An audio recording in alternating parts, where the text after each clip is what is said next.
So this is our second video on Reconstruction, and it's called Challenges and Possible Solutions.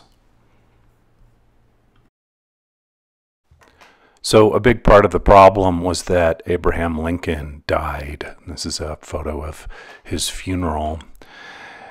And he had given great thought to how to proceed with Reconstruction. He had tremendous backing at that point because he had seen the Union through the war, and he was eager to get on with that very, very difficult business. He's quite a nuanced thinker and a massively empathetic man, as we've already discussed. And his successor, Andrew Johnson, was not nearly as up to the task. So Lincoln's idea of Reconstruction was largely based on clemency. You know, he's got some options there, right? Do you get real harsh and say you guys are a bunch of traitors and you know, execute all of the politicians who broke away and the generals who broke their oath to the Union, and get real harsh and try to force the southern states to pay for the war with reparations? That would be one extreme. Lincoln was sort of favored the other extreme, which is this was a family fight, and these things happen, and you know, as long as the beginnings of a critical mass of Southerners are ready to play ball and come back to the Union, then, you know, they're welcome back with open arms, and we're going to do what we can to help this process. Not only is the South not going to have to pay for the war beyond what they've already paid, the North is going to send, you know, people and resources and expertise down to the South to help rebuild it. A famous phrase from Lincoln was, you know, with malice toward none, with charity for all. That sums up well what his attitude was going to be. So the news wasn't all bad. You know, there was this spirit of clemency. There was quite an outpouring of support from people in the North, and especially churches. And so a lot of volunteers went down south to help, to bring, again, food and clothes and blankets, to help, you know, rebuild farms and build courthouses and especially to build schools and to staff those schools.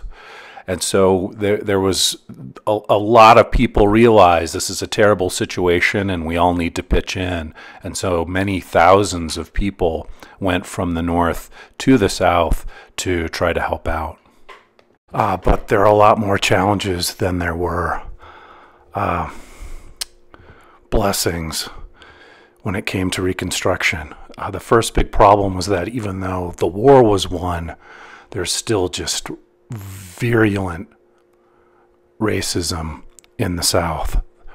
You know, potentially the war made that even worse because, you know, now a lot of white Southerners are humiliated and they're looking for scapegoats, and they don't point the finger at themselves. They're going to point their finger somewhere else.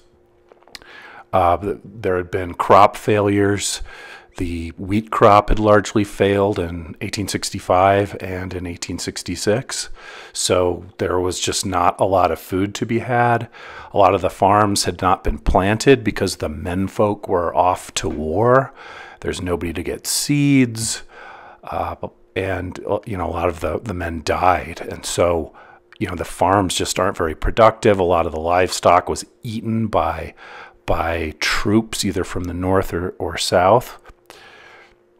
There was a bad recession in the North, as often happens after a war, when industry, you know, goes back down to normal levels. And then a lot of the local leaders in the South were the same people that had been leaders before the war. So you have a lot of pretty, dyed-in-the-wool Confederates who are now, again, congressmen or governors or mayors. And so these are the same people who didn't like the situation before the war. Now it's even worse as far as they're concerned. And then there was a lot of corruption, a lot of good people headed south, but a lot of people trying to work for their own account headed south during Reconstruction. And they're called carpetbaggers. They're people who are, doing their best to make a buck off of other people's misfortune, and that was a real problem. And again, just in general, the South was in a devastated, dysfunctional condition. So there's this huge problem that the people with the land are the white people, and they are angry, and they are poor, and they don't know what to do because they don't have enough money to get back to where they were to run their farms properly. And now they don't have their sort of slave labor force anymore either. So on the other hand, you've got 4 million plus freedmen who don't have any land, and that's going to be, the huge problem. And how are we going to deal with that problem? So the condition of the black freedmen is paradoxical, because on the one hand, they're ecstatic that they've been granted freedom. On the other hand, they don't have any land, most of them. They have almost no money. They have almost no education. And most of their skills are farm skills, so they don't really have many skills in industry. So what are they going to do? And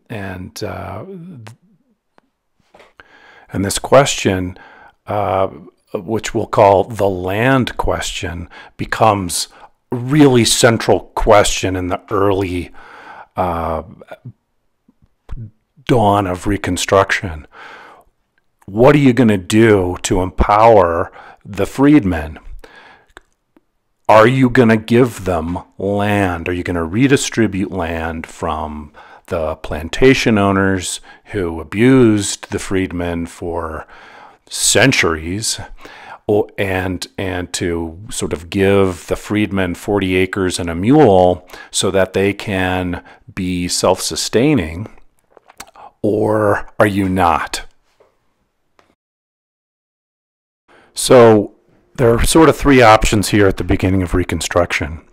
You can give land, redistribute land to the freedmen, which would, again, maximize their self-sufficiency, which would probably safeguard them more than virtually any other thing you could do, so that they could provide for themselves and be free, relatively free of racial antagonism and harm. Option number two would be to send in federal troops. Don't give them land, but send in troops to make sure that the white aristocrats play nice and get with the program. And then option three would be actually you have to let the states decide for themselves, and who knows what they'll do. But you trust them to do what's right for them, and you leave it up to them. So what happened? Well, to make a long story short, they decided against redistributing land or giving away government land to the freedmen. For better or worse, probably for the worse. Andrew Johnson, as we will see, the president, was for option number three, leave it up to the states.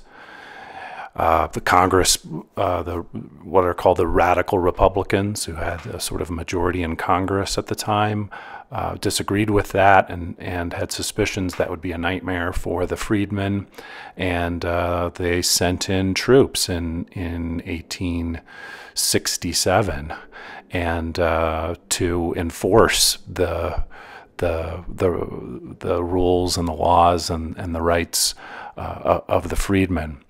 In 1877, as we will see, that came to an end, and it flipped over to option 3, which was, the sort of voluntary good behavior of the former aristocratic people who had run things beforehand, and as we'll see, that didn't work out. So the takeaways for video 2, there's a lot of them, so hang in there. If you could describe Lincoln's general attitude toward Reconstruction, describe 3 positive qualities that America had that were aiding Reconstruction, describe 7 challenges that America had that made Reconstruction difficult, should be a period there, sorry. Describe 4 elements of the social reality of freed slaves that made their future success problematic.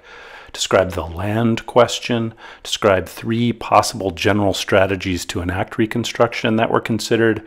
Describe which of the 3 strategies were actually implemented and what the results were. That's a lot, but if you can do that, that would be great.